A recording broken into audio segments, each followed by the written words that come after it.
Muchas gracias por la invitación de la Escuela EFAJA, de la Corte Superior de Justicia de Lima Sur, por darnos la oportunidad de poder compartir estos breves momentos acerca de aspectos que son importantes para los operadores jurídicos y para la comunidad jurídica en general, sobre todo el tema del razonamiento probatorio. Debido a que hoy en día mucho se habla, he leído tesis, he leído artículos, he leído libros acerca de el valor epistemológico de la prueba pericial, de la prueba testifical, el razonamiento probatorio de tal hecho o de tal prueba, pero esta ponencia o esta exposición trata de dilucidar cuál es la implicancia, en qué consiste ese razonamiento epistemológico que se le debe dar, en este caso, a la valoración de los hechos. Lo que trato de explicar en esta ponencia, en esta exposición, es cómo así se entrelaza la noción epistemológica en la valoración de los hechos como primer problema. Y como segundo problema, ¿en qué consiste el razonamiento probatorio en la valoración de los hechos? Son dos puntos importantes que quizá no los voy a poder abordar en forma amplia por el tiempo que tenemos para exponer, pero sin embargo voy a explicar unos breves conceptos que quizá puedan esclarecer esta vinculación que existe entre la noción epistemológica en la valoración de los hechos. En primer lugar, debemos tomar en cuenta que la epistemología es una disciplina filosófica que estudia el conocimiento científico, a diferencia de la nociología que estudia el conocimiento en general. Entonces, la pregunta que quepa es, ¿cómo así esta epistemología de carácter científico tiene implicancia en el razonamiento o en la valoración de los hechos? ¿Qué es lo que estudia esta epistemología jurídica en la valoración de los hechos? Esta implicancia se da precisamente porque lo que le interesa a la epistemología jurídica en este caso es abordar el problema que se plantea en el conocimiento de los hechos. ¿Qué problemas se presentan en el conocimiento de los hechos? Puede haber problemas en la percepción de los hechos, puede haber problemas en la interpretación de los hechos. Claro que hay problemas y todo esto versa en función al conocimiento que se tiene sobre los hechos. Esa es la primera implicancia que tenemos entre lo epistémico, lo epistemológico de carácter científico con la valoración de los hechos. Entonces, para ello tenemos que definir qué es un hecho bajo una concepción epistemológica y qué es lo que se prueba en sí o qué es lo verdadero. Y esto es muy importante. Según el concepto de Bertrand Russell, el hecho es un evento, un suceso, un acontecimiento que hace verdadera o falsa una proposición o creencia. Ese es el concepto de un hecho desde un carácter epistémico, epistemológico. Es un evento, suceso, acontecimiento que hace verdadera o falsa una proposición o creencia. ¿Qué podemos inferir de ello? Lo que podemos inferir es que lo único que puede tener carácter de verdadero o falso son las proposiciones o los enunciados, no los hechos en sí. no los hechos, sino las proposiciones y los enunciados. Es lo que tiene valor de verdad, porque son reflejo, pues, de la realidad y tienen como función transmitir información acerca de la realidad, del mundo exterior. Y por ello es que se habla mucho de lo que son las aserciones, ¿no? Que son los actos lingüísticos que se llevan a cabo a través de un enunciado. Por ejemplo, ¿no? Si tenemos una pistola, la pistola es un objeto físico. Lo que interesa probar en los hechos no es la pistola está ahí. Lo que interesa probar cuando ocurre un hecho es si esa pistola estaba en posesión de un sujeto, porque los objetos no son materia de prueba. Tenemos una pistola, se quiere probar un homicidio, la pistola está ahí, lo que se quiere probar es si el sujeto cogió la pistola para matar al sujeto o a la víctima. Lo que se quiere probar es si esta persona tuvo en posesión la Gracias. sí, licencia para portar armas, comisión de un delito, ¿no? Eso es lo que se quiere probar, o sea, las proposiciones o los enunciados, no los objetos, ¿no? Ahora, los hechos, hay hechos generales y hay hechos individuales. Lo que se va a probar en este caso son los hechos individuales, no los generales que devienen del enunciado normativo general, sino el hecho individual del caso concreto. Entonces, retomando, lo que se va a probar y que se va a concluir que es verdadero o falso son los enunciados o las proposiciones. Y estas proposiciones o enunciados, cuando concluimos, vamos a decir que son correctos o incorrectos. Y esto se hace a través de una forma, de un razonamiento inferencial, denominado el razonamiento probatorio o las inferencias probatorias, que es el segundo tema que voy a comentar bajo breves pinceladas, porque es un tema muy abstracto, muy largo, y no tenemos mucho tiempo para desarrollar este tema. Entonces queda claro que lo único que se puede declarar verdadero o falso son las proposiciones o enunciados de un hecho individual. Y la implicancia que existe entre la epistemología y los hechos es que hay problemas de conocimiento en los hechos sobre la percepción, porque puede sufrir una alucinación, puede sufrir puede tener deficiencias en la visión, errores en la percepción de los hechos. Vio algo que creyó, vio la silueta de una persona que parecía al sujeto X, pero en realidad no era, ¿no? Entonces hay errores en la percepción como en la interpretación de los hechos. Entonces, a raíz de estos dos problemas que se dan en el conocimiento de los hechos, hay varias disciplinas que estudian a los hechos desde un punto de vista epistemológico. Hay varias concepciones. Tenemos el objetivismo ingenuo, tenemos el escepticismo radical, tenemos al objetivismo crítico. Todas estas escuelas o estas posiciones doctrinarias que difieren unas de otras estudian a los hechos bajo este punto epistemológico. Simplemente las voy a mencionar porque son muy abstractas aquellas teorías, y lo voy a tratar de hacer más claro a través de algunos ejemplos que podrían aclarar estos conceptos abstractos.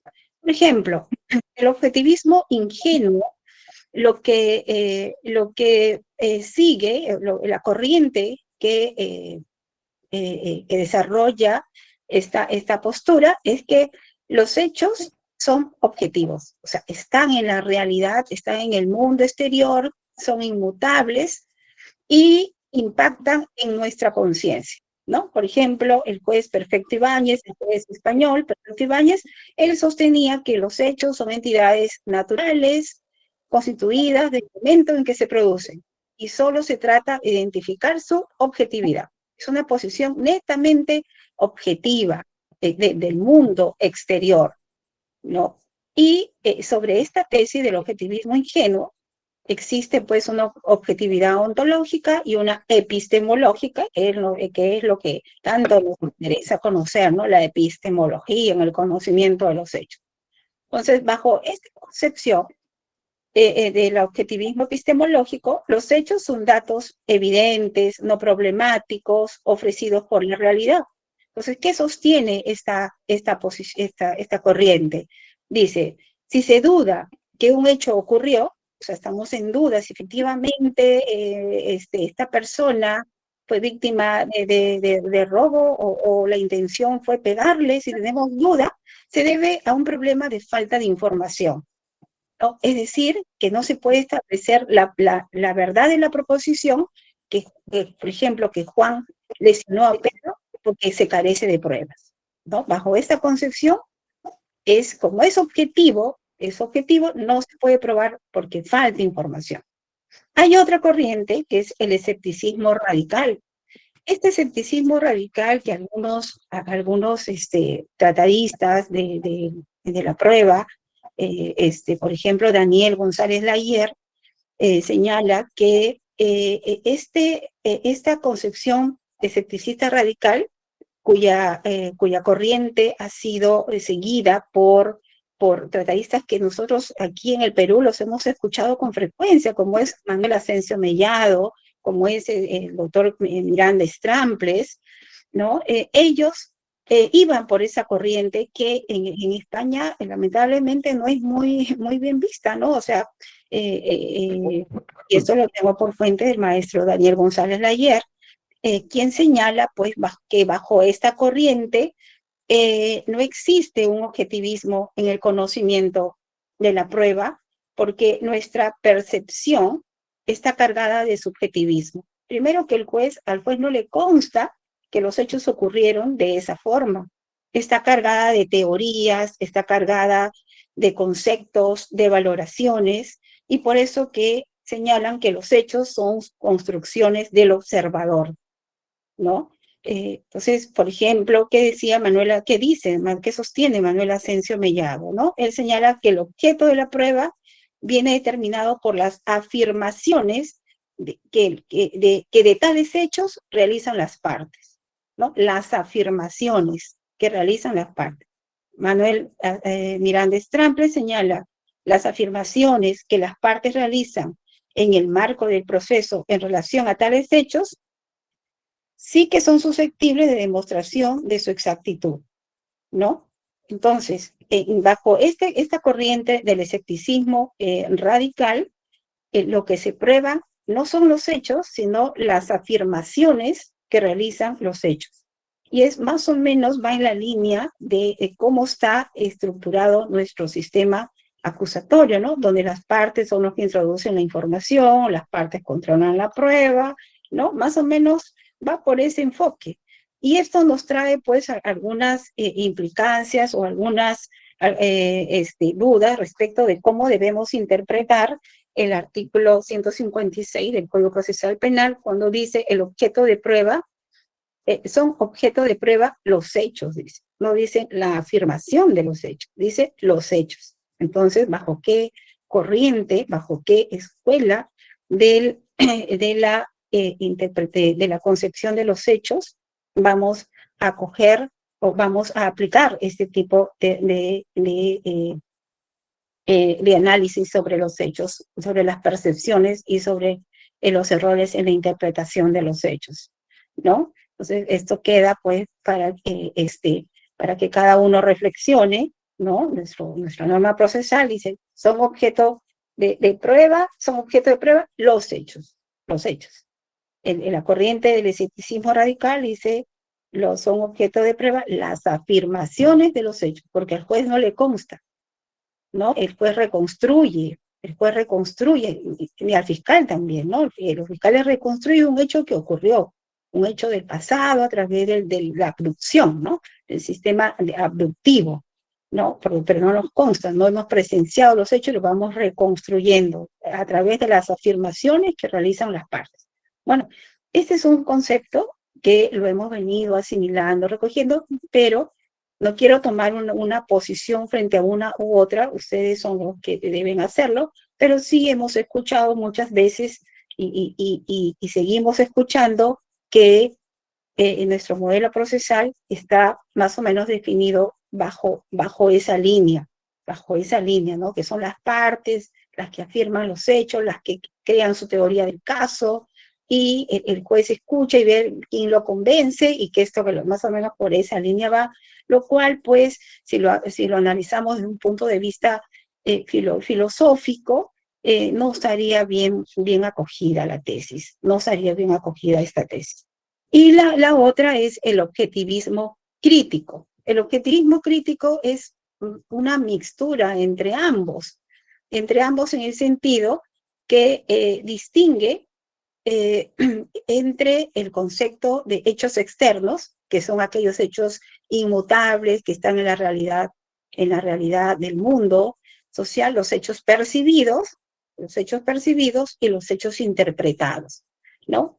Pero, dice, los hechos externos son objetivos, ¿no? Y su existencia depende del observador, mientras que los hechos percibidos son epistemológicamente subjetivos, o sea, es totalmente contrario a esta escuela del objetivismo ingenuo, ¿no? Donde dice que todo es objetivo, todo está en el mundo real, ¿no? Esto no, dice epistemológicamente es subjetivo porque son relativos a una determinada capacidad sensorial.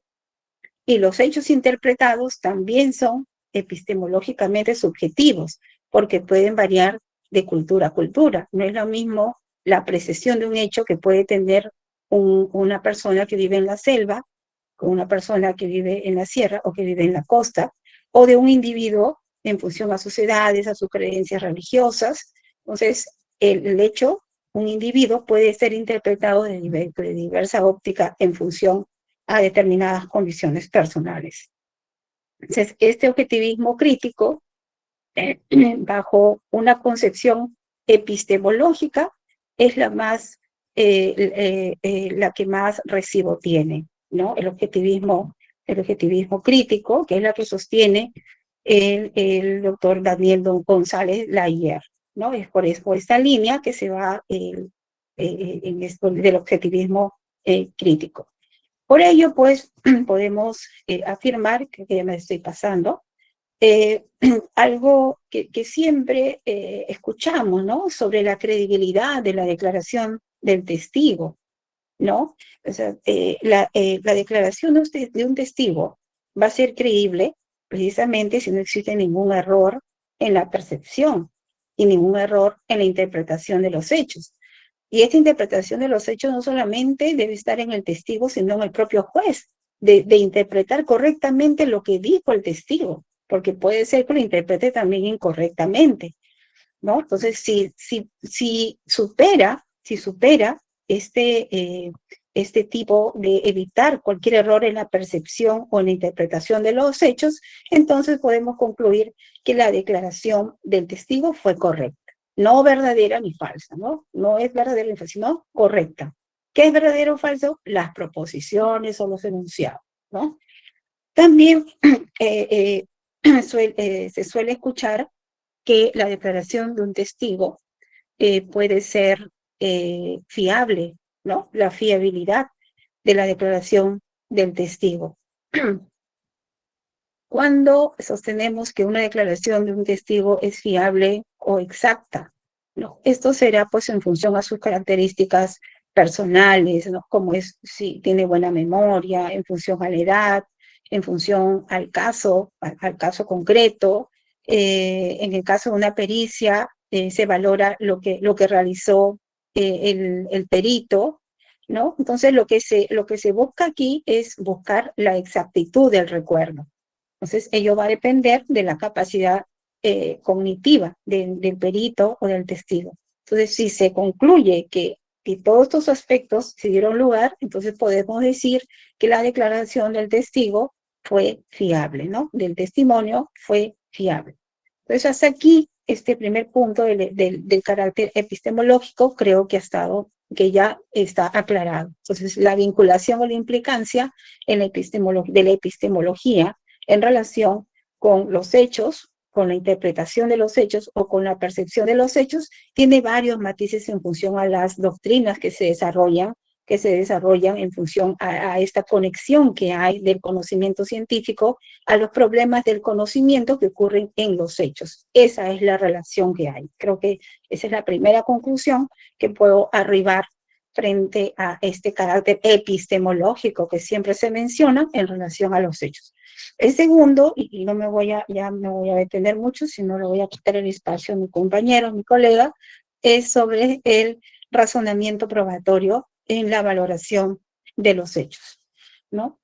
Este punto, ¿por qué hablamos tanto sobre el razonamiento probatorio en la valoración de los hechos? ¿No? ¿Cuál es esa relación que existe entre el razonamiento probatorio que tanto se trabaja, se enuncia sobre ello? Sobre esto tenemos que explicar dos puntos muy breves, ¿no? Que el tratamiento de la prueba judicial tiene dos fases. Primero, la práctica de la prueba, ¿no? O sea, la obtención de la información a partir de lo que dicen los testigos, peritos, ¿no? Ejemplo, el policía dijo que encontró tirado a un metro de donde estaba parado Pedro un arma de la misma marca y calibre con la que se causó la muerte de Juana, ¿no? Es una prueba, el hallazgo del arma que estaba tirado a un metro de donde estaba Pedro, y con esa arma se mató a Juana. Y resulta que Juana tenía una relación amorosa con Pedro, ¿no? Entonces, ya.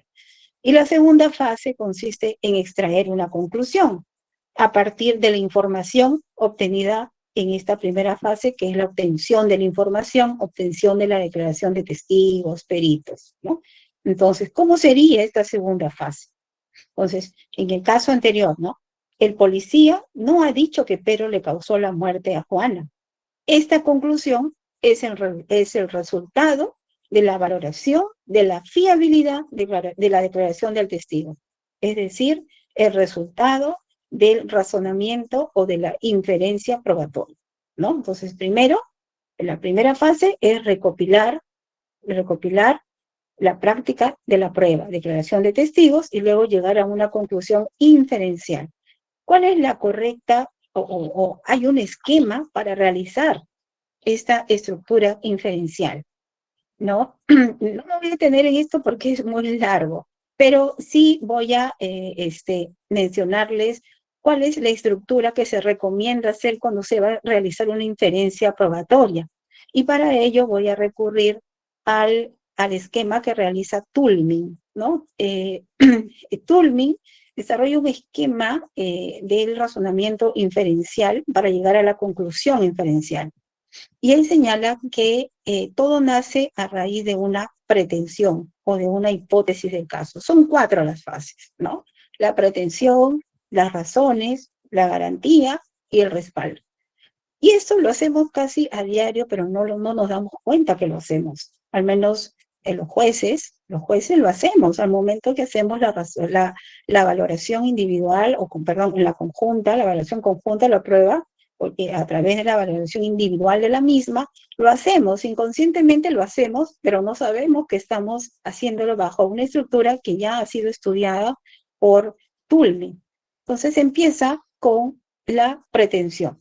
La pretensión es la hipótesis del caso, aquello que se sostiene, aquello que se quiere probar, se denomina los hechos a probar, ¿no? Ejemplo, se quiere probar que Juan, ¿no? Mantuvo una relación sexual con una persona que sufría de retardo mental, conociendo su estado y sabiendo que no le ha dado su consentimiento. Eso es lo que se quiere probar. Se quiere probar eso. Se quiere probar ese hecho individual. Que Juan mantuvo relación sexual con una persona que tenía retardo mental a sabiendas de su estado mental y a pesar que no le dio su consentimiento. Eso quiere probar. Para probar ese caso, para probar esa hipótesis, tiene que brindar razones. O sea, son los hechos probatorios. O sea, aquí lo que tiene que probar son todos las testimoniales, los testigos, si alguien vio que entró al hotel, si alguien vio que efectivamente había una relación entre ellos o no hubo, no se conocían. Se tienen que explicar razones, o sea, los hechos probatorios que calzarían en esta imputación general. Luego, la garantía, ¿no? La garantía, que es el enunciado general de las razones que apoyan la pretensión. Y esto se refiere a las máximas de la experiencia, se refiere también, por ejemplo, a las presunciones, ¿no? Podemos decir como una máxima de experiencia que se construye para este caso. Las personas que padecen retardo mental son susceptibles de ser engañadas fácilmente. Una máxima de la experiencia, por decir. A partir de este caso, se construye una máxima de experiencia. Esto se sirve como una garantía, que puede ser también una presunción. Y el otro, que no es usualmente construida, generalmente no se construyen máximas de experiencia. He visto en algunas sentencias cuando se ha construido máxima de experiencia, muchas veces se han ido al plano subjetivo, ¿no? Como ya hemos conocido algunos casos sobre el calzón rojo, ¿no? Que ya ustedes ya lo saben, ¿no? Entonces eso de construir máxima de experiencia también hay que tener un poco de cuidado para ver qué máxima de experiencia es la que se está construyendo. Y la última, pues, es el respaldo. Entonces, se trata de mostrar aquí que se trata de respaldar esa posición con alguna jurisprudencia, ¿no? En este caso se invoca el acuerdo plenario para valorar la prueba de hechos que ha desarrollado la Corte Suprema para los casos de violación sexual, o alguna casación sobre determinado caso donde ya se ha resuelto sobre ese determinado delito, ¿no? Entonces, bajo esta estructura de la inferencia probatoria de Toulmin, se pretende construir o llegar a la conclusión inferencial y al final, luego de realizar una exposición o un razonamiento de la prueba de los hechos individual, se llega a una conclusión, ¿no? A una valoración conjunta de los hechos. Bueno, hasta aquí voy a llegar a mi exposición para darle pase a mi colega, a mi amigo, el doctor Claudio Chaminade, que es un juez del juicio oral y que nos va a dar charla desde su experiencia, cómo se lleva a cabo un verdadero juicio oral. Bueno, muchas gracias por su atención. Hola, buenas tardes. Gracias a las autoridades de la Escuela Superior, EFASA, gracias a la doctora María por confiar en mí, por poder permitirme hablar brevemente en este espacio sobre mi experiencia como juez. Yo ya llevo 12 años de juez de tribunal criminal. En Argentina los tribunales criminales son para delitos graves, con penas de arriba de superiores a 6 años de prisión a reclusión perpetua. Ya he realizado en estos 12 años de juez, más de 800 juicios orales, o sea que la experiencia es vasta en punto a las distintas cuestiones que se presentan en los juicios orales. Siempre es un placer escuchar a la doctora María por su capacidad intelectual y la forma de cómo nos lleva la teoría a algo simple. Si uno se pone a leer en los libros toda esta teoría que simplificó la doctora tan bien y que uno la escucha y dice, ¿tan fácil es? No, hay que estudiarla y que saber interpretarla y poder decirla, no es tan fácil. Pero uno la escucha y siempre es un placer. Yo voy a ser mucho más simple que la doctora. ¿Por qué? Porque voy a contarles mi experiencia y cómo construir. Yo estuve tomando notas de algunas cuestiones que dijo, y sobre todo el artículo 156 de ustedes que habla de los hechos. Entonces, mi idea es explicarles o tratar de contarles desde mi óptica, de la óptica de un tercero imparcial que está viendo un juicio, que se tiene que convencer cuál de las teorías de los casos que presentan las partes es la correcta, es cómo hacer o cómo llevar una acción, esas acciones que nacen de la teoría del delito, que no nos vamos a meter en ese tema, cómo hacer esa acción para convertir una afirmación, como venían contando, según la teoría que uno se enrole, en un hecho. Y ese hecho, poder decir que es lo más próximo a la verdad histórica. No nos olvidemos que nosotros al generar una afirmación, en decir que este hecho es lo que sucedió, lo que estamos haciendo es una verdad procesal. ¿Por qué? Porque nunca vamos a llegar a comprender o a lograr revivir la verdad histórica. La verdad procesal es aquella verdad que cada una de las partes van a traer al proceso penal y que el juez se va a tener que convencer de cuál de las dos o cuál de los dos hechos son más próximos a la verdad histórica. Como decía la doctora María, si hay un hecho, un policía, un arma, una persona herida. Bueno, ¿quién efectuó el primer disparo? ¿Cómo lo efectuó? ¿Cuál fue la verdad histórica? Bueno, esa es la construcción que tienen que hacer las partes en un proceso penal. Y nosotros los jueces, en un sistema acusatorio, como terceros observadores, tenemos que escuchar y convencernos. Y lo más difícil, convencernos. Una de las tareas más difíciles que tiene el juez es primero convencerse y después ponerle un número a ese convencimiento. ¿Qué quiero decir? Si logro convencerme por una absolución, se acaba el problema para el imputado. Si logro convencerme por una condena, después, ¿cuál es el número, cuál es la pena que le corresponde? Más aún en este abanico de mínimos y máximos que tenemos, por lo menos en Argentina, para identificar en ese hecho esa pena. Pero vamos a... No sé qué tiempo tengo 40 minutos aproximadamente, con eso me alcanzaría. Vamos a la teoría del caso. ¿Qué es una teoría del caso? ¿Cómo preparamos una teoría del caso? ¿Qué es una teoría del caso? Es una técnica para lograr en el juzgador el grado de persuasión que queremos. Como les vengo contando, es convencer al juez de que nuestra versión, nuestra afirmación que vamos a convertir en hecho, yo estoy resumiendo todas las teorías en dos, una afirmación que convertimos en hecho. Vamos a convencer al juez de que nuestra versión es la que corresponde. Es una herramienta de planeación y ejecución. No podemos improvisar. Es un trabajo metódico, hay que juntar la prueba, analizarla y presentarla. Y sobre todo saber cómo litigar. No es fácil litigar. Siempre digo que en el juicio oral no se llega a saber lo que pasó, sino a probar lo que ocurrió. Tiene un poco que ver con, según la teoría, de que uno se enrole conforme lo que vino contando tan brillantemente la doctora María. Según la doctrina que uno no adhiere, va a tratar de probar lo que ocurrió. Es un conjunto de hechos, al juicio oral vamos a llevar un conjunto de hechos que el fiscal y el defensor han reconstruido en la actividad probatoria y han subsumido dentro de una norma penal, porque no solo hay que reconstruir eso que hablaba de máximas, no solo hay que reconstruir hechos, hay que decir que ese hecho encima encuadra o encaja en una norma penal.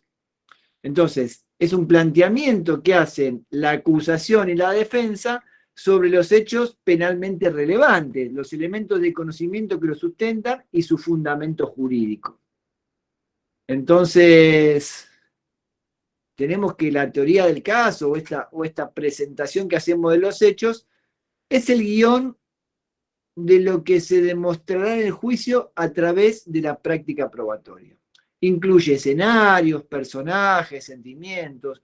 Una buena presentación permite a cualquiera visualizar lo que pasó según el proponente. Y de esto quiero hacer un pequeño alto.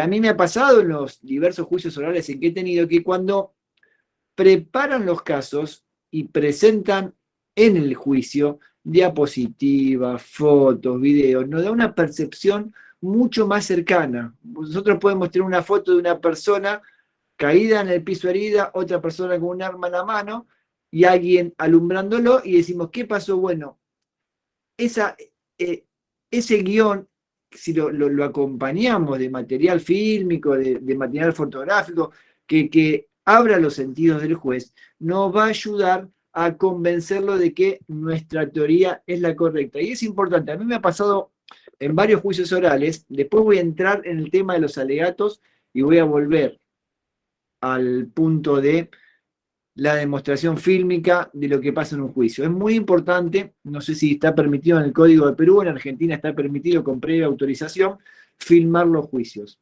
Las partes pueden pedir autorización al juez y filmar el juicio, filmar los testigos, filmar los alegatos de inicio, filmar todo lo que pasa en un juicio.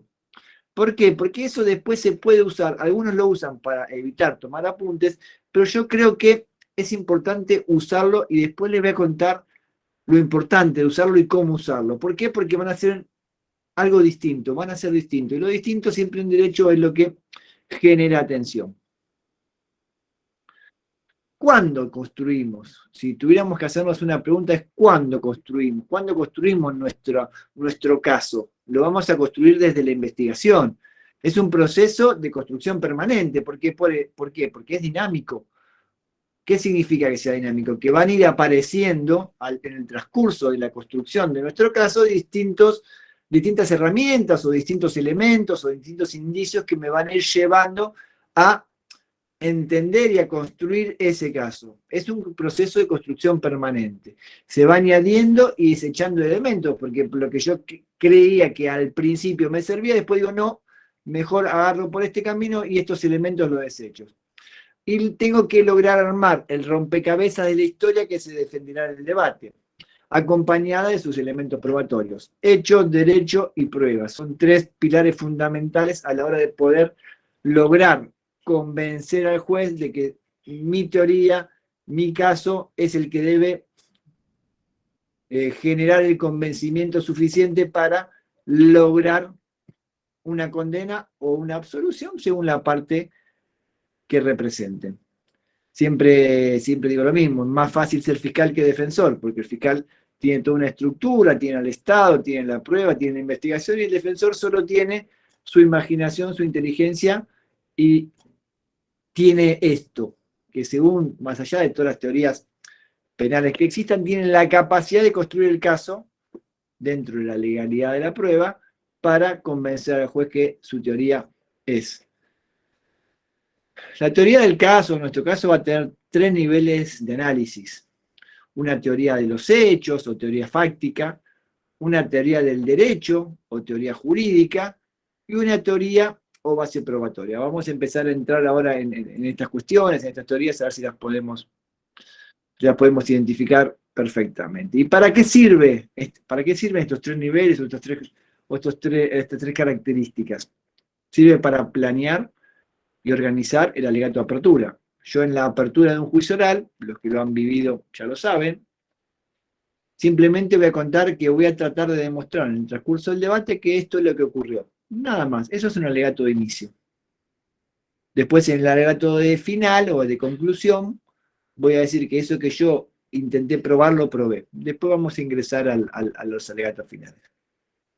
Organizar la forma en que se presentarán los elementos de conocimiento, preparar el alegato de cierre. El alegato de cierre también es dinámico. ¿Por qué? Porque se va a ir preparando a medida que se va estructurando y se va escuchando lo que pasa en el juicio oral. También para la parte que defiende, para los defensores públicos o de la matrícula, como decimos acá, o privados, es adoptar y desechar estrategias de defensa. Y tanto para ambas partes, para solicitar o presentar distintos medios de prueba, preparar interrogatorios y contrainterrogatorios. Este es un tema muy interesante, el de los interrogatorios y contrainterrogatorios, que docentes especializados en teoría de la litigación y demás lo pueden decir brillantemente. Pero es muy interesante para una jornada exclusiva de interrogatorios y contrainterrogatorios, sobre todo para los que están en la carrera judicial, los que se están formando, los que son nobles abogados. Es muy importante saber interrogar y contrainterrogar. ¿Cuáles son las características que tiene que tener una teoría del caso? Tiene que tener sencillez. Cuanto más compleja la hago, más difícil que el otro me entienda. Tiene que ser sencilla. Tengo que hablar claro, lo que yo digo lo tengo que entender yo y lo tienen que entender todos, porque a veces pasa que yo tenía un juez cuando empecé en tribunales que me decía, porque lo entiendas vos, lo que estás escribiendo no significa que lo entiendan todos. Escribí tan claro o lo más claro posible para que entiendan todo. Lo tiene que leer un abogado y entenderlo, y lo tiene que leer tu mamá y entenderlo. Entonces, bajo ese prisma, bajo ese concepto, tenemos que lograr la sencillez, lo que no significa que seamos menos capaces o inteligentes que el otro, simplemente darle la sencillez necesaria para que lo entendamos todos. Lógica, bueno, bajo los principios de la lógica, todos aquellos que ya los conocemos y que podemos hacer también sobre esto alguna presentación. Credibilidad, persuasión, suficiencia jurídica, legalidad y flexibilidad. Estas características son muy importantes. La flexibilidad va de la mano de esto que yo dije de ser dinámicos. El juicio oral es dinámico. El que cree que va a un juicio oral lo planea la noche anterior o la semana anterior y sale exactamente como lo planeó, está muy equivocado. He visto juicios orales después de la cantidad que hice y que sigo haciendo, que empezaron por un camino y terminaron por otro absolutamente distinto. Empezaron con una calidad o con una autoría o coautoría y terminaron en una absolución de desistimientos fiscales. El desistimiento fiscal es cuando no va a acusar en un juicio oral. Empieza el juicio, escucha la prueba y dice, no, con lo que tengo o con lo que yo traje a juicio o con el caso que trajo el defensor a juicio no me alcanza para acusar y desisto de la acusación. Yo dije que había distintas teorías, hablé de la teoría fáctica. La teoría fáctica es esto, es precisamente, es la reconstrucción de los hechos, es la interpretación o el enfoque sobre el caso obtenido. Es primero por medio de la noticia criminis, esto que contaba la doctora María, esto que nos enteramos al principio y lo convertimos, eso que nos enteramos y que queremos probar y convertirlo en hecho, y luego por la realización de la actividad investigativa. Esa noticia criminis es el primer conocimiento que yo tengo sobre lo que pasó, lo voy a confirmar a través de la actividad investigativa. Siempre se recomienda usar una secuencia cronológica para armar la teoría fáctica, no cambiar la teoría sin motivo o estrategia firme, pues afectará la credibilidad. No es que yo estoy en un juicio y digo, no me está resultando, doblo para otra, no, cronológico, no cambiar sin motivo o estrategia firme. Estos contenidos son muy importantes, hay que tenerlo presente esto en un juicio oral. Los juicios orales no son más que la repetición de lo que pasó lo más cerca posible de la verdad, no es más que eso.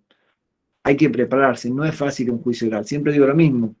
Hay que ir a ver juicio. Yo soy docente en la universidad y siempre invito a mis alumnos a ver juicios orales que suceden en mi tribunal. ¿Por qué? Porque ven en un día todo lo que le contamos del derecho procesal. Ven en un día todo lo que le contamos del derecho penal 1, derecho penal 2 o derecho penal 3, según la universidad. Parte especial, parte general. Ver un juicio oral es darse cuenta que no es fácil enfrentar un juicio oral. Por eso hay que prepararse, hay que tener una buena teoría del caso, hay que escuchar y volver a leer todo lo que nos recomendó la doctora María, que ella lo sintetizó mágicamente, pero hay que volver a leer. Todos tenemos siempre que estar recopilando información. Dice que todo tiene un móvil. Toda teoría del caso lleva implícito un móvil que justifique a los ojos del juez por qué la persona llevó a cabo la conducta punible, es decir, en palabras simples. ¿Por qué hizo lo que hizo? ¿Cuál fue el móvil que lo impulsó? Todo crimen lleva móvil, o sea que tenemos que tratar de justificar el móvil, tenemos que probar el móvil. Voy hablando rápido por el tiempo. El móvil tiene una alta relación con la teoría fáctica, eso que yo me enteré que voy a probar, tengo que decir, yo me enteré de esto, voy a probarlo, pero tiene estricta o directa relación con esto que pasó. Este sujeto hizo esto porque lo llevó este sentimiento hacia aquella cuestión. En las cuestiones de género siempre se escudan en la traición, siempre se escudan en la mentira, para decir que existió un móvil. No existe nada de eso en las cuestiones de género, pero bueno, eso es otro tema que también lo podemos hablar en otra jornada que sería interesantísimo. Pero en un homicidio, lo mató por. Ese por es lo que tenemos que llevar a los ojos del juez para entender que el juez entienda por qué pasó lo que pasó. El móvil tiene una alta relación con la teoría fáctica, porque implica para el juez la motivación de la acción, es lo que le vengo contando. ¿Por qué? Hace la historia más interesante y real, hace entender al juez, que es el sujeto que va a decir si es culpable o inocente, y a toda la sociedad porque los juicios son públicos y tienen que ser públicos para todo el mundo, hace entender y hace la historia más interesante y real. Uno se involucra con la historia, más allá de que es un tercero imparcial, un observador se involucra y abre sus sentidos para saber qué pasó, por qué los seres humanos tenemos reacciones ante la misma situación, todos tenemos reacciones distintas. Entonces tenemos que entender qué pasó y por qué pasó. Y siempre es importante resaltar que aunque exista más de un móvil, siempre deberá escogerse el más verosímil, el que genere más consenso o persuasión. Si todos dicen que robó porque necesitaba el dinero, no vengamos con un móvil de que robó porque le quería comprarse. No, mantengámonos en ese móvil. Después veremos qué pasa, después veremos cómo es la defensa. ¿Cómo la construimos? Es una buena pregunta. ¿Cómo construir la teoría fáctica? Hay que tomar los hechos en forma secuencial, lógica, coherente y convincente, teniendo en cuenta además el posible motivo o la explicación de esos hechos y reconstruir la historia. La historia que vamos a reconstruir, esta afirmación que convertimos en hechos según donde nos coloquemos, debe incluir lugares, acciones, personas que intervinieron, circunstancias de tiempo, modo, lugar. Tenemos que contarle todo eso al juez.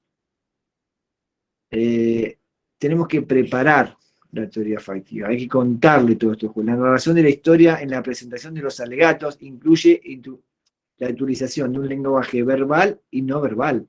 El juez está mirando, aunque no sea un técnico en cuestiones de lenguaje no verbal, tiene experiencia. Después de muchos juicios, después de muchos testigos, empieza a darse cuenta. No significa que mire a alguien y sepa si miente o no miente, pero empieza a darse cuenta ciertas acciones verbales y no verbales que lo pueden llegar a inclinar hacia reconocer si ese testimonio tiene credibilidad o no tiene credibilidad. Más allá de las características que tiene que tener un testimonio para que tenga credibilidad, persistencia, coherencia, más allá de eso, hay lenguajes no verbales, hay que resultan muy interesantes. Habría que involucrarse también en ese tema, estudiarlos. ¿Por qué hay que estudiar el lenguaje no verbal? Y hay muy buenos libros de lenguaje no verbal. Porque lo pueden usar en los alegatos.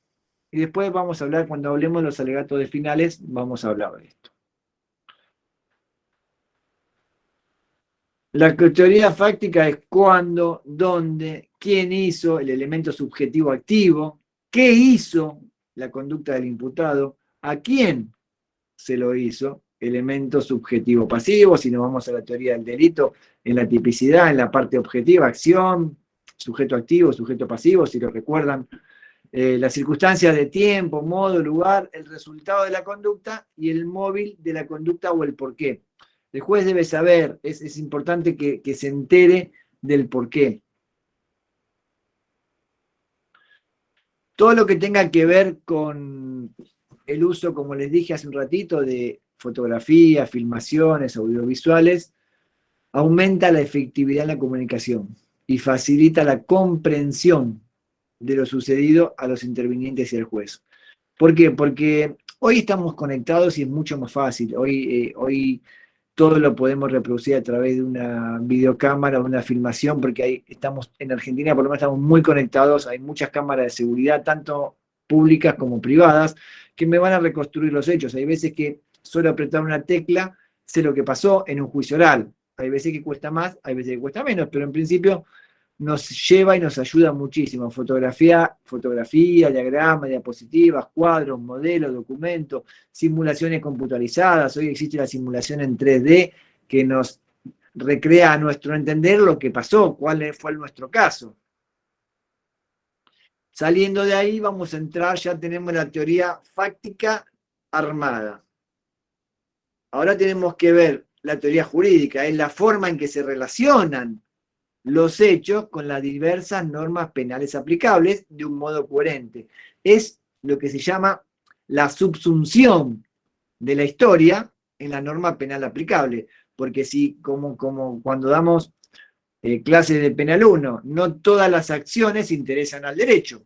Tenemos que hacer que esa acción que cambió definitivamente el mundo real, según la teoría que uno sea liste, finalista, causalista o demás, tenemos que subsumir esa historia en una norma penal, porque si no logramos encajar, si el fiscal sobre todo no logra encajar esa historia en una norma penal, tenemos solamente una linda historia, pero nunca va a ser típica. Entonces, esa subsunción es muy importante, no solo desarmar la teoría fáctica, que esa teoría fáctica coincida con la teoría jurídica, es decir, lo que hizo que encuadre, en palabras bien simples, lo que hizo que encuadre en un delito. Si no, se nos corta el eslabón, se nos corta la cadena de esa teoría del delito y esa acción solamente va a quedar en una acción que poco o nada va a interesar al derecho.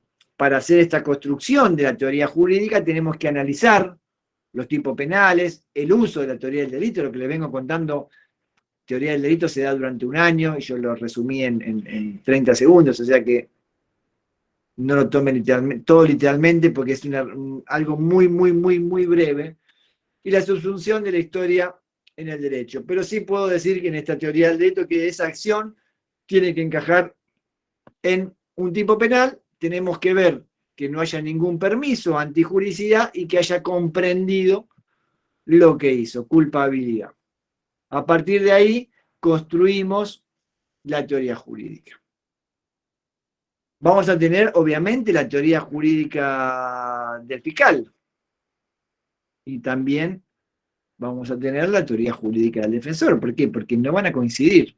O a veces coincidimos en la acción, pero no en cómo esa acción, las partes coinciden si hubo una acción de que alguien ejecutó un disparo contra otra persona y le causó la muerte. Pero ahora, ¿dónde entra? ¿En un homicidio simple, en un homicidio con arma, en un homicidio agravado por alevosía? ¿Dónde entra la teoría jurídica? A veces no se discuten los hechos, pero sí se discute el derecho.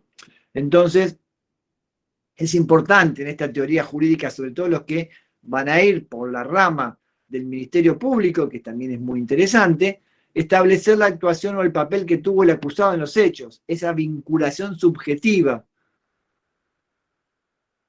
La teoría jurídica, como dije, la perfecta subsunción del hecho en el derecho. Tenemos que establecer puntualmente la actuación. Eso es importante. ¿Y cuál sería la del defensor? Lo primero que va a hacer es tratar de demostrar que los hechos no sucedieron como lo dice el fiscal. Y la subsunción esta que yo hablo será demostrar que los hechos no encajan dentro de los elementos estructurales del tipo penal. Podemos no discutir hechos, pero podemos discutir derecho. Que haya ausencia de responsabilidad. Otra teoría del caso será el error de identificación, inexistencia o ruptura de la cadena de custodia. Esto es más procesal, pero también sirve. ¿Por qué? Porque la cadena de custodia me va a llevar a decir si ese elemento secuestrado llegó al juicio tal cual fue secuestrado. La cadena de custodia tiene hasta protocolos, se puede hacer una jornada exclusiva de cadena de custodia. Hay peritos que son brillantes, deslumbrantes de cómo explican la cadena de custodia y los protocolos. Y la teoría probatoria es en qué forma los medios cognoscitivos, elementos materiales, probatorios y evidencia física e información que presentará apoyan la teoría fáctica y la teoría jurídica. ¿Con qué elementos yo voy a unir ambas teorías? La teoría fáctica con la teoría probatoria. Saliendo un poco de las teorías y entrando ya a cómo organizamos nuestra estrategia en un juicio. Eso es lo importante. Podemos tener muy bien los elementos de prueba, podemos tener muy bien el derecho, pero si tenemos una mala estrategia, nuestro juicio quizás caiga en un abismo de donde no podremos salir. Tenemos que dirigir los medios probatorios con referencia al hecho que queremos demostrar, no diversificar, no ampliar, no salir en abanico. Tenemos que relacionar los medios de conocimiento con él o los tipos penales y con la antijuricidad o la culpabilidad. Tenemos que explicar esto que yo les expliqué brevemente de teoría del delito, explicarlo en un juicio. Tenemos que relacionar elementos de conocimiento que se presentará como prueba de contradicción y eliminar aquellos que no sean necesarios para su teoría del caso. Esto es importante. Tenemos que hacer una organización cronológica, lo dije antes y lo repito ahora. La presentación de los testigos deben ser en el mismo orden que ocurrieron los hechos. El testigo de procedimiento, el testigo de actuación, el testigo de oídas y el testigo presencial, o el testigo presencial y el testigo de oídas. según nos vayamos enterando. Porque, ¿por qué digo esto? Porque el de oídas puede decir, yo sé que Juan vio directamente el hecho. Y ahí llegamos a Juan. O puede venir Juan y contarnos directamente el hecho. Pero el testigo de oídas también es importante. Dicen que la primera impresión es la que vale, lo último que se dijo siempre queda sonando. Esto viene de Estados Unidos y de los juicios más mediáticos que penales, pero no siempre lo último que se dice queda sonando, porque a veces el juicio empieza y termina en el mismo día. Estos hablan de juicios de larga data, de juicios. Yo he realizado un juicio que duró 5 meses, así que imagínense que era difícil poder retener. Y en este juicio de 5 meses, después le voy a contar algo muy interesante que hizo el fiscal, y que a mí en lo particularmente me sorprendió y me llevó a entender lo que pasó. Dijimos que tenemos alegatos de apertura y alegatos de cierre. Los contenidos que deben tener los alegatos de apertura son todos los elementos de la teoría del caso, una narración persuasiva de los hechos, los fundamentos jurídicos y probatorios de qué vamos a demostrar. Se debe fijar el tema de la teoría del caso y repetirlo varias veces durante la apertura. ¿Para qué? Para que quede grabado. Mi afirmación va a ser probar este hecho. Y lo voy a repetir varias veces. Tengo que ser inteligente y, dentro de la apertura, tratar de anticipar peticiones de la defensa, ya plantearlas. Si yo sé que hay algo que la defensa me puede plantear, no significa jugar sucio en el juicio, sino decir, yo sé que la defensa me va a plantear esto, ya se lo planteo yo, señor juez, porque yo soy el Estado, yo soy el fiscal, yo soy quien trae el caso a juicio. ¿Cómo lo estructuramos? Dijimos la presentación del tema, presentación de los hechos, presentación de fundamentos jurídicos y la conclusión concreta. Pasó esto, encaja en tal delito y mi conclusión será que voy a demostrar la culpabilidad del autor. ¿Cuáles son las técnicas que debo usar? Hay que preparar un esquema de alegato, no un guión. No hay que leer. Es interesante que el juez vea solidez en las partes. La solidez está en leer lo menos posible. ¿Por qué? Porque estamos en un juicio oral. De hecho, en el Código Procesal Penal donde yo trabajo está prohibido la lectura. Es todo absolutamente oral. No hay que hacer promesas que no voy a cumplir. No doy opiniones personales a ninguna de las partes. Manejar los tiempos. Escuchar atentamente el alegato de contraparte, manejar un buen nivel de comunicación, que se entienda lo que digo, lenguaje claro, esto de hablar con palabras antiguas o citar autores que poco importan en ese momento en el juicio, en un alegato de apertura, quizás después para el de cierre sí, pero no suma mucho. Y utilizar ayudas audiovisuales, eso es lo importante. Después que pasa el alegato de inicio, pasó toda la prueba, vamos a ver cómo armamos el alegato final, cuáles son las técnicas. Lo primero que vamos a rescatar, a utilizar, son los hechos no controvertidos, que la otra parte no me puso ningún obstáculo formal para controvertir mi hecho. Si tengo que realizar concesiones, las realizo. ¿Qué es concesiones? No voy a discutir lo que la defensa dice porque comparto o consiento lo que está diciendo, siempre que sea conveniente a mi teoría del caso. Concluir con fuerza.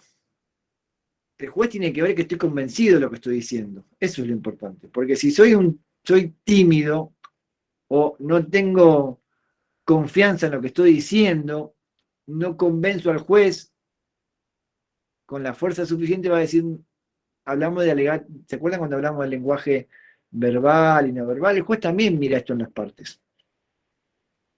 La conclusión debe hacerse en un punto alto, que concentra la atención del juez, frente a la tesis del alegato. Tampoco hay que hacer alegatos muy largos.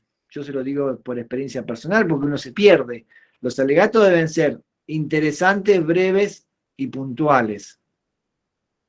Algo que yo siempre le critico a las partes y que les digo muchas veces a los fiscales y a los defensores es que no me repitan lo que dijo los testigos. Yo escuché tanto como ellos lo que dijeron los testigos.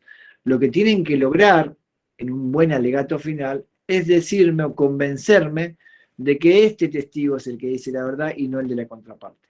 Me tiene que explicar las razones por las cuales yo debo creerle a este testigo en función o en diferencia de los otros testigos que me trajeron la parte. Ejemplo, robo.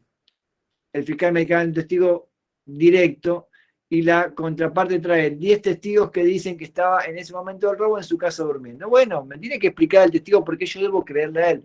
No me tiene que contar lo que dijo el testigo. Ese error es muy habitual. ¿Por qué? Porque cansa y distrae la atención. El juez tomó nota de lo que dijo el testigo. Es su función. Es un tercero imparcial, pero que debe tomar nota. Entonces, hay que planificar, comunicar, tener credibilidad y persuasión. Esas son herramientas importantes en las cuestiones de juicio oral. Cuando hablé de, ya voy concluyendo, cuando hablé de los alegatos de inicio y los alegatos finales, siempre digo lo mismo, el juez debe entender lo que pasó, pero también uno debe, como parte, como presentación del caso, captar la atención. Yo les conté hace un ratito que tuve un juicio muy público en Argentina que duró casi 5 meses. Pasaron más de, creo que eran 86 testigos, más toda la prueba pericial, porque era o un suicidio o un homicidio. La fiscalía sostenía que era un homicidio de un varón contra una mujer y la defensa sostenía que era un suicidio por problema depresivo de la mujer. Ahí estaba toda la cuestión. Para ello vinieron 86 testigos y hubo reconstrucciones en 3D. Y todo tenía que ver con el lugar del cuerpo. Pero en este caso particularísimo que nos pasó, el fiscal, muy inteligente, nos pidió grabar el juicio oral. Lo filmó.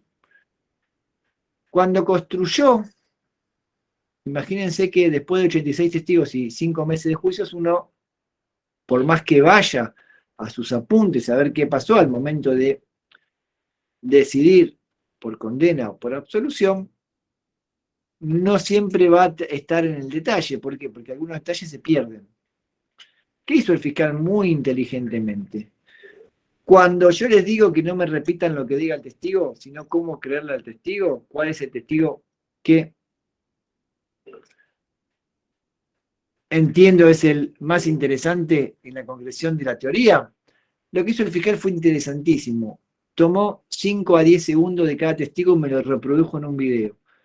En 3 minutos me reprodujo un juicio de 5 meses. Y en cada testigo que me reproducía, tanto de él, tanto de la defensa, porque reprodujo los testigos de la defensa, me ponía en 5 o 10 segundos la parte más importante. Es más, advertimos, los jueces, el fiscal lo había advertido cuando iba mirando, que algunos de los testigos, había mucho público, giraban para ver qué les decía en voz baja una persona del público. Fíjense lo importante. Y eso no lo habíamos visto nada. Entonces, no lo habíamos visto los jueces. Éramos 3 jueces y no lo habíamos visto. Entonces, cuando automáticamente descartamos ese testigo que quizás en mis apuntes era importante, automáticamente lo descarté, porque una de las testigos que era directa, una de las testigos que nos dijo, no, pasó esto, en un momento, pero fue imperceptible para nosotros, después de 5 meses de juicio, giró y dijo, ¿y ahora qué digo? Ante una pregunta del fiscal. Y yo no lo había visto y ninguno de los jueces lo habíamos visto. Y el defensor tampoco lo había visto porque lo trajo, era un testigo de la defensa. Pero el fiscal muy hábil, todos los días reproducía sus videos y lo encontró. Y no dijo nada. El día del alegato nos pasó. Y ese testigo automáticamente dejó de ser testigo directa y dejó de tener esa coherencia, esa persistencia y esa que logramos en credibilidad. Entonces, ¿a qué voy con esto? Usen los medios técnicos. Estamos en una etapa de nuestra vida donde los medios técnicos nos ayudan muchísimo y van a cambiar, estoy seguro, la historia del juicio. Hay cosas para ir terminando. Importante si tuviéramos que hacer un resumen de todo lo que dije. Tratemos de acercar nuestros hechos lo más próximo a la verdad jurídica, a la verdad histórica. Seamos simples, seamos coherentes, tengamos una estrategia, no improvisemos en un juicio oral, jamás. utilicemos los medios técnicos que tenemos al alcance de la mano. ¿Para qué? Porque nos va a servir para el futuro convencimiento del juez. Sean coherentes desde que inicia hasta que termina. ¿Sí? Sobre todo a los fiscales son parciales, pero objetivos. Si no tienen para acusar, no debe ser un capricho llegar a una condena. Si no tienen para acusar, hay que hacer o pedir el desistimiento de la acción. Pero si tienen convencimiento para acusar, sean firmes. Que el juez diga, está convencido de lo que nos está diciendo. Y de cada testigo que digan, no nos cuenten lo que dijo. Esta es una sugerencia, no doy consejos, una sugerencia. No nos cuenten lo que dijo el testigo. Cuéntenos por qué debemos creerle al testigo. Este sistema que hizo este fiscal, el juicio terminó en una condena a 18 años de prisión. Esta forma, y fue la primera vez en el departamento judicial donde yo trabajo, que un fiscal presentaba un alegato con videos. Fue innovador, pero fue tan innovador y tan extremadamente exigente en lo que hizo, lo preparó, pidió 30 días, un alegato, no hay tanto tiempo, pero pidió 30 días extras para poder preparar su alegato, y la verdad que convenció. Es muy importante que tengan una técnica, es muy importante que lean, es muy importante que se capaciten, que nos capacitemos todos siempre, constantemente. Yo antes de ser juez estuve en la defensa pública durante 5 años, o sea que también vi el otro lado del escritorio, como se dice. Yo era empleado de justicia, entendía que antes de ser juez tenía que pasar por la defensa pública porque tenía que tener ese contacto, esa empatía, ese saber qué pasa del otro lado, estar con el otro y sentir al otro. Y entendí que el lugar más preciso era la defensa pública, porque ahí uno no elige, le vienen casos de todo tipo. Entonces, entendía desde un punto de vista la justicia que en el rol de juez uno tiene que alejarse y decir, bueno, yo tengo que convencerme de lo que dicen las partes.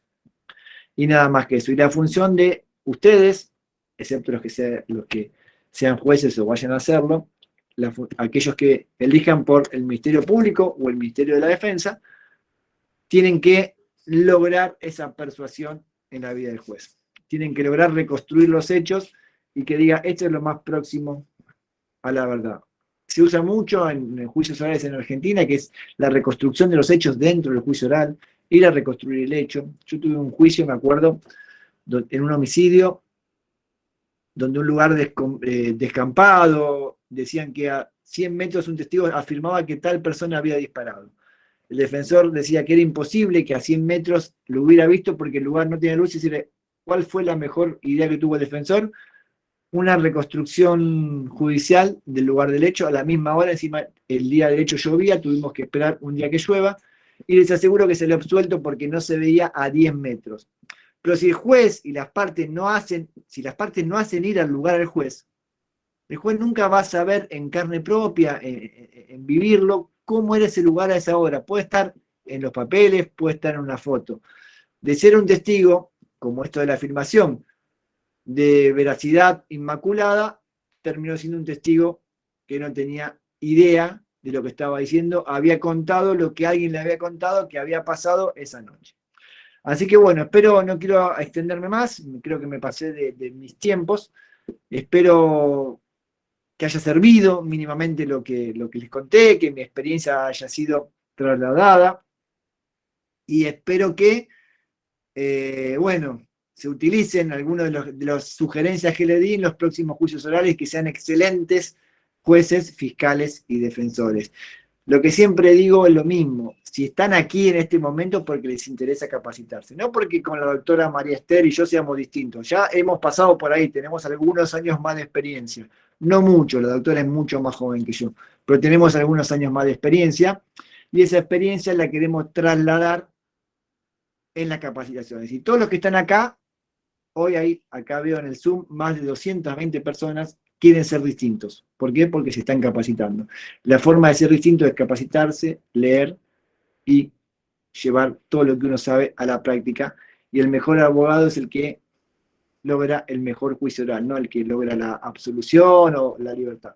El mejor abogado es el que logra mantener en forma incólume las garantías constitucionales en el proceso penal, igual que el mejor fiscal es el que es objetivo. Si hay para acusar, acusa. Si no hay para acusar, no debe ser un capricho.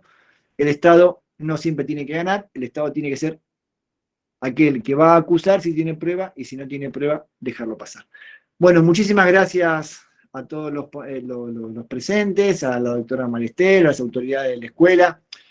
La verdad que para mí es siempre un placer poder contarles mis experiencias en la justicia. De hace 30 años que estoy en la justicia, o sea que tengo alguna experiencia. Muchísimas gracias. ¿Hay alguna pregunta? Yo veo en el chat. Si hay alguna pregunta, me la hacen. Muchas gracias, doctor. Hay una pregunta de Rose Gómez. Respecto a los testigos, ¿cómo podemos hacer el alegato de clausura en cuanto a no repetir lo que dijeron en audiencia? Una de las tareas más difíciles que hay. ¿Por qué? Porque lo fácil es repetir. Es decir, el testigo Juan dijo, y yo siempre les digo lo mismo, ya sé lo que dijo el testigo Juan, convénzame por qué el testigo Juan dice la verdad. Esto que yo les dije de filmar y reproducir 5 o 10 segundos es importante, pero también tiene que ver ese convencimiento de por qué dice la verdad. Es explicarme que Juan estaba en mejor posición de vista que Pedro, y que al momento de los hechos pasó que Pedro no estaba tan cerca como dice, y lo voy a probar con esta cámara de seguridad. Es unir todos los elementos de prueba en ese testigo. Por eso es técnica.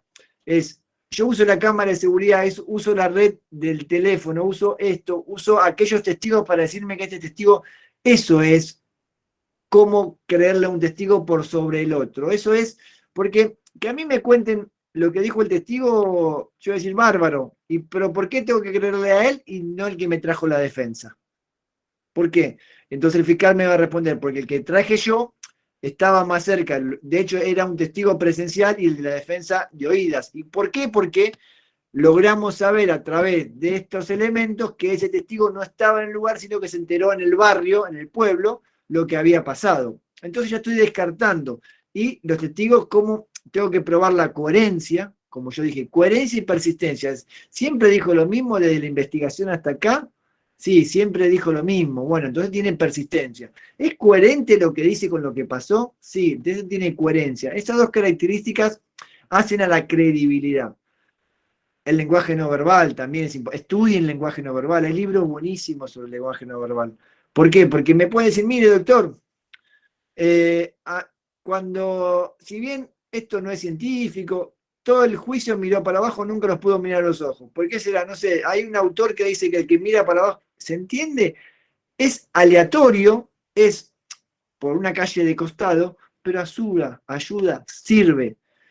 Lo que dice el testigo, si me lo quieren decir, díganme 3 palabras, pero no me repitan. Hay alegatos que duran 3 horas, de las cuales 2 horas y media estoy escuchando lo que dijeron los testigos.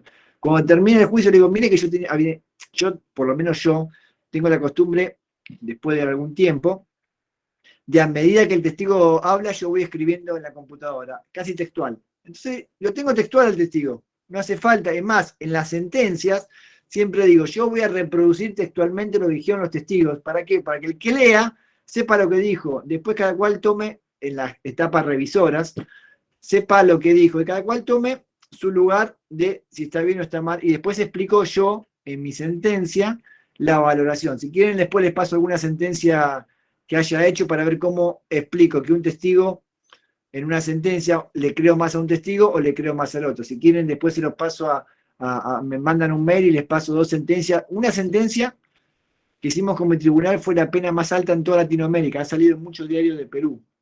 Fue un homicidio con abusos sexuales y demás. Hemos condenado a alguien a 50 años de prisión. Abusaba de las 7 hijas, tuvo un drama familiar, lo contextualizamos dentro de violencia de género, como dice Campo Algodonero, con esa debida diligencia reforzada. Si bien no venía por género, venía por abusos sexuales sin género, lo contextualizamos en una cuestión de género. Así que es muy interesante. Después, si me pasan un mail, yo se las paso. Así que bueno, no sé si respondí la pregunta. Katia Arevalo Gutiérrez. ¿Cómo puede actuar el Ministerio Público en caso de testigos hostiles? El testigo hostil es decir, siempre digo lo mismo, callar o no contar lo que sabe es como mentir, es lo mismo. El testigo hostil tiene, por lo menos en Argentina, está previsto en el código, o sea que él tiene la capacidad de aprehensión. Si está siendo hostil o miente, el fiscal puede aprenderlo en el juicio oral y llevárselo aprendido con una causa penal por testigo hostil o por falso testimonio. No sé si en Perú se puede hacer esto en el juicio. A nosotros, ¿saben que muchas veces son testigos hostiles los policías? Los policías, cuando empiezan a contar el hecho y que no encaja y el fiscal empieza a preguntar, porque normalmente, ¿qué pasa con la policía? La policía firma las actas de procedimiento sin leerlas. Entonces, el día que viene el juicio, lo que dicen no coincide en absoluto con el acta de procedimiento. Y aparece el famoso no recuerdo. No recuerdo, no recuerdo, no recuerdo. No recuerdo se convierte en un testigo hostil, porque recuerda todo menos lo que le pregunta el fiscal. Recuerda el día anterior, recuerda el día posterior, pero menos ese día. Gracias por el certificado. Así que los testigos hostiles, el fiscal, por lo menos aquí en Argentina, tiene la posibilidad de aprenderlo. O hacerle saber que lo va a aprender. Ya solo el hacerle saber que lo va a aprender, o puede reservarlo algunas horas mientras declaran otros testigos, y eso, como se dice, un poco ayuda a que el testigo hostil deje de ser tan hostil. Pero bueno, tenemos que entender que tenemos que basarnos en lo que dice la ley. La ley me dice, el testigo es hostil, lo podemos aprender. El testigo miente, lo podemos aprender. Es un delito flagrante. Y como flagrante, se puede aprender. Aprender en Argentina tenemos bien diferenciada la aprehensión de la detención. La aprehensión, esto es bien procesal de Buenos Aires, la aprehensión la hace el fiscal y la convierte en detención un juez. Y tiene 24 horas para convertir esa aprehensión en detención. En esas 24 horas está a disposición del Ministerio Público Fiscal. Entonces, como es un sistema acusatorio donde la acción penal está en manos del fiscal, el fiscal entiende que es hostil, o miente, lo aprende. Después le pedirá al juez o no la detención, o dispondrá lo que se llama en Argentina la libertad fiscal.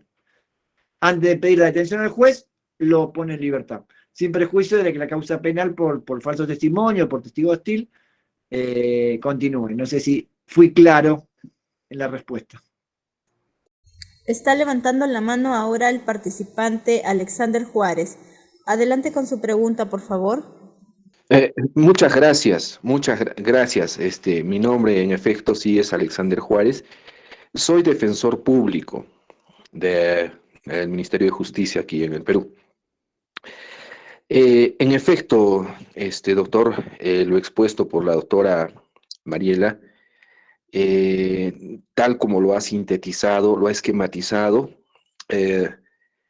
y cuando tratamos de adentrar a esas teorías, uno es posible de perderse, pero la forma en que lo ha sintetizado, digamos, es magnífico, ¿no? Y nos ayuda bastante.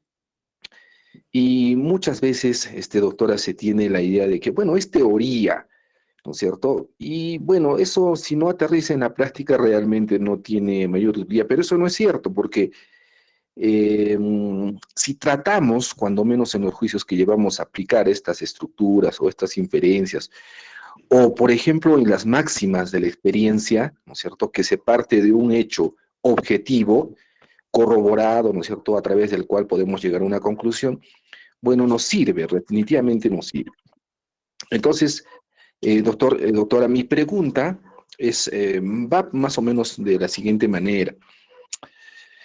Es cierto, ¿no es cierto?, todas estas teorías, pero ¿qué hay de la subjetividad emocional del juzgador o del magistrado o del juez? ¿Por qué? Porque de la manera, como es un ser humano, ¿no es cierto?, de la manera como lo ve al declarante, si es el acusado, de la manera como lo ve al testigo, a los testigos, bueno, va a ser su apreciación. Eso es lo que yo pienso, ¿no? y lo mira de la forma en que está vestido y dice, bueno, este testigo realmente no, o lo ve al acusado, ¿no es cierto?, que tiene ciertas dificultades con la vista, con una distorsión de las córneas, por decir, y bueno, lo ve como un sujeto posiblemente, digamos, que realmente ha cometido el hecho. Entonces, dentro de todo eso, mi pregunta es, ¿cómo quitarse? O sea, ¿cómo el juez, ¿cierto? Y nosotros los abogados, ¿cómo deberíamos coadyuvar?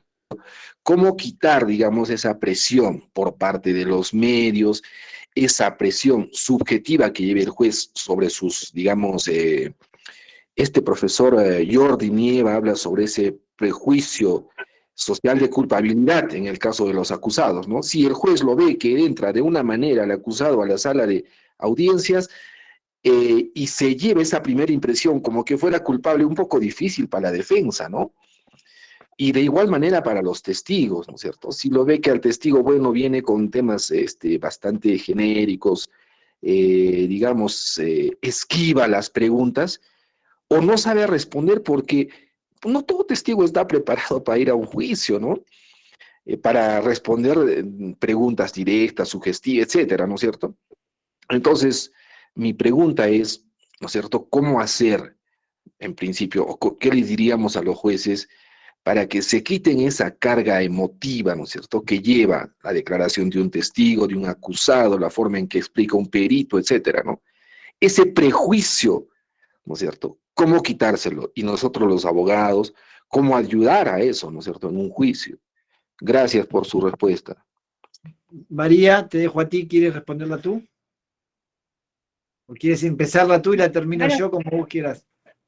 sí, bueno, sí, en la realidad ocurre esto, ¿no? Que en efecto, las teorías son importantes para ampliar el conocimiento, pero esto no debe quedar así, sino lo importante es aplicarlos, ¿no? Entonces, muchas veces lo aplicamos, pero no sabemos de dónde viene. Entonces, por eso es la explicación que he disertado en esta ponencia, de explicar el origen de la forma como venimos explicando el modelo procesal de corte acusatorio.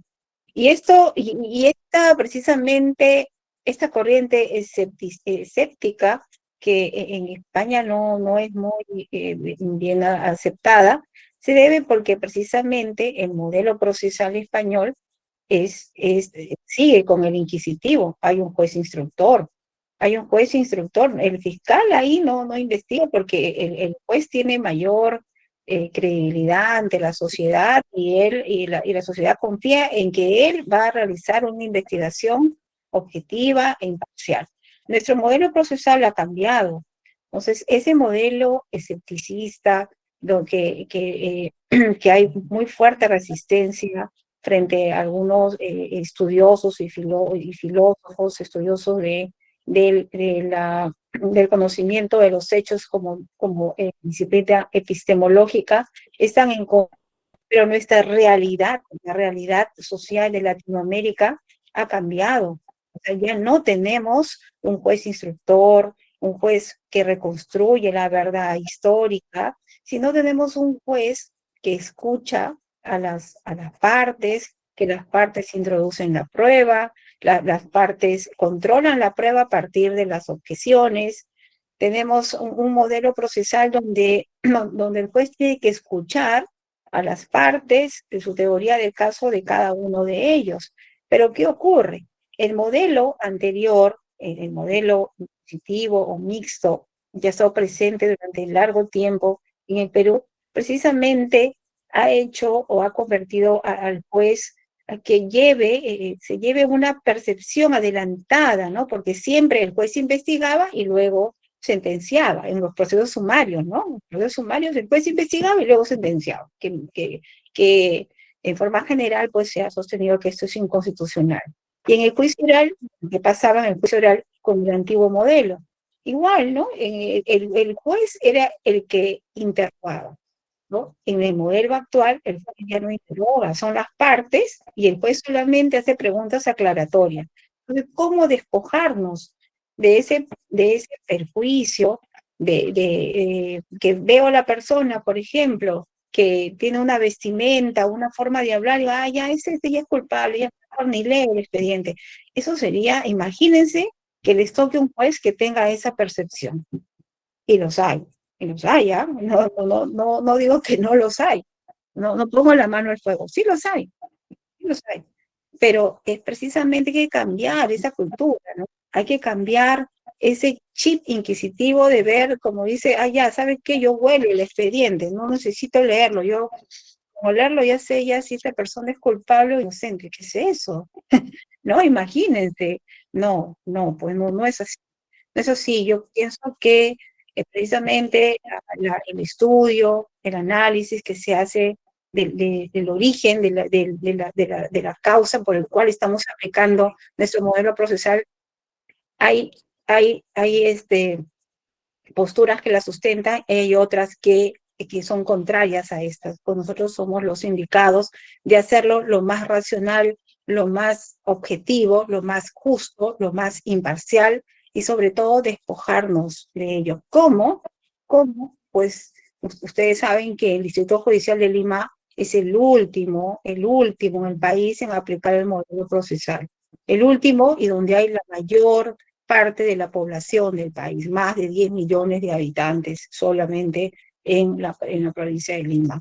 Entonces, mientras que los demás, a lo largo de la implementación del Código Procesal a partir del año 2006, o ahora, a la fecha, muchos de ellos ya se han despojado de ese chip inquisitivo, muchos de ellos les ha costado, pero lo han logrado, pues nosotros estamos en un proceso de transición y que esperamos que lo vamos a lograr, se va a lograr, claro que sí, hay jueces que incluso no dejan preguntar a la defensa o quieren preguntar, esa concepción ya cambió y hay que entender que ha cambiado y va a costar, pero se tiene que lograr ello, tiene que lograr pues a través de la capacitación, como muy bien dice también mi colega Claudio, con la capacitación, darnos cuenta que estamos aplicando un modelo donde se protegen los derechos fundamentales de las personas, repotenciar la credibilidad de los jueces, el rol del juez en el Poder Judicial, que la ciudadanía tenga confianza en la labor que desarrollan los jueces y no linden las decisiones que muchas veces van a desfavorecer a una de las partes como actos irregulares, ¿no? Ese respeto, pues, nace y se consolida a través del respeto a las instituciones, de los cambios de mentalidades, del respeto a todas las partes que participan en el proceso. Bueno, a eso la verdad que no hay mucho más que agregar, simplemente a la pregunta que hizo el doctor, el defensor es el trabajo más difícil que hay para mí, yo lo he vivido en carne propia. Los jueces no somos mejores ni distintos, por eso hay que tener en cuenta esta nueva era de expansión de conciencia, hay que ser empáticos, hay que ser proactivos. Los jueces debemos entender que el otro, cualquiera sea de las partes que le toque, tanto víctima como victimario, debemos entender que el otro también sufre. La víctima no eligió estar en el proceso penal y el imputado tendrá sus razones para haber hecho lo que hizo. Los jueces, yo dije al empezar la ponencia que lo más difícil de un juez es convencerse, porque en ese convencimiento debe estar su absoluta imparcialidad. Imagínense que si tenemos que guiarnos por las apariencias, yo he tenido 2 o 3 causas muy, pero muy públicas, donde cada media hora salía la nota del juicio que yo estaba haciendo mientras lo estaba haciendo. Imagínense que si nos dejamos guiar por lo que dicen las personas, las apariencias, debemos entender que los procesos son momentos y que las personas, por estar allí, no son distintos a nosotros. El problema de los jueces es el ego. Tenemos que combatir el ego, entender que es un juicio, que miramos los hechos, no las personas. Y debemos entender quién nos convence y quién no nos convence. Pasa por ahí. Pasa por entender al otro. Y entender al otro significa entender a la víctima, entender al imputado, si hay que condenarlo, se lo condenará, y entender al momento de aplicar la pena por qué hizo lo que hizo. Eso es también un rol del defensor, para lograr la pena justa a imponer y que el juez logre en su ánimo la pena justa. Los jueces no somos mejores ni distintos. Nosotros elegimos ser juez, pero nos honraron con el cargo. Ese honrar con el cargo significa que no podemos, bajo ningún concepto, como dijo muy bien María, decir yo huelo un expediente y ya sé que es culpable, o hago una sentencia, como se dice, para la tribuna, porque hay una máxima que yo siempre digo: el miedo y el cargo no van de la mano. Si yo condeno a alguien porque la sociedad me pide que lo condene porque están todos enojados y en el juicio no se demuestra que hay autoría, no estoy siendo un buen juez. Estoy juzgando para la tribuna, estoy cuidando mi quintita, mi lugarcito, y el miedo y el cargo no van de la mano. Yo tengo que absorber, absuelvo, y si entienden que estuve mal, que utilicen los medios técnicos y jurídicos para desalojarme de mi cargo. Pero en principio, los jueces tenemos que ser lo más empáticos por un lado, porque tenemos que entender al otro, pero también lo más imparciales por el otro. Estamos mirando hechos, realidades históricas, sucesos históricos, no estamos mirando personas. No podemos juzgar a un testigo por su vestimenta porque nos olvidamos nuestros orígenes. Nuestros orígenes, todos somos iguales. No importa el momento histórico que estemos viviendo, si nos vestimos mejor o peor. Yo vengo de una familia pero muy humilde. Entonces, no puedo decir, ahora que soy juez, los humildes no me acuerdo, no. Tengo que mirar el panorama completo. Entonces, yo tengo que decirme, ir a lo que dijo el testigo, no a cómo se viste. Ir a por qué el imputado hizo lo que hizo, me lo tiene que explicar el fiscal, y el defensor me tiene que explicar también por qué hizo lo que hizo. El fiscal me lo va a explicar desde el momento de la acusación y el defensor me lo va a explicar desde la conciencia, la empatía y el derecho. Me va a explicar si es culpable por qué hizo lo que hizo. Hay muchas veces que, como dije, no discutimos autoría, solo discutimos derecho penal. Entonces, al momento de la pena, yo tengo que entender a ese sujeto, tengo que entender lo que hizo y por qué lo hizo. Más allá de la condena y penderla. Si todas las mañanas le pido a Dios que me ayude a equivocarme lo menos posible. Le tengo terror al juicio final. Después de tantos juicios orales, que me diga, mira, en el juicio 600 te equivocaste, tengo terror. Entonces, por eso trabajo cada juicio, lo escucho, no puedo leer, no, el día que huela un expediente o escucho un ratito de condena, ya ese día no puedo ser más juez. Yo lo entiendo de esa manera. Espero que le haya servido la respuesta, doctor. Las respuestas. Sí, muchas gracias, doctor, por sus reflexiones. Muy agradecido. Buenas noches. Gracias, doctores, doctora María, doctor Claudio. En nombre de Faja Lima les agradecemos su brillante ponencia, su gentil participación. Los esperamos en un próximo evento que con gusto esperamos contar con ustedes. Como ya es de conocimiento de ustedes, el Faja les está otorgando un certificado en calidad de expositores. Nuevamente se les agradece. Se les estará enviando a su correo respectivamente. Muchísimas gracias a ustedes. Gracias, María. Muchas gracias también. Gracias. Muchas gracias, Claudio. Muchas gracias por la invitación. Y gracias a todos los participantes, asistentes.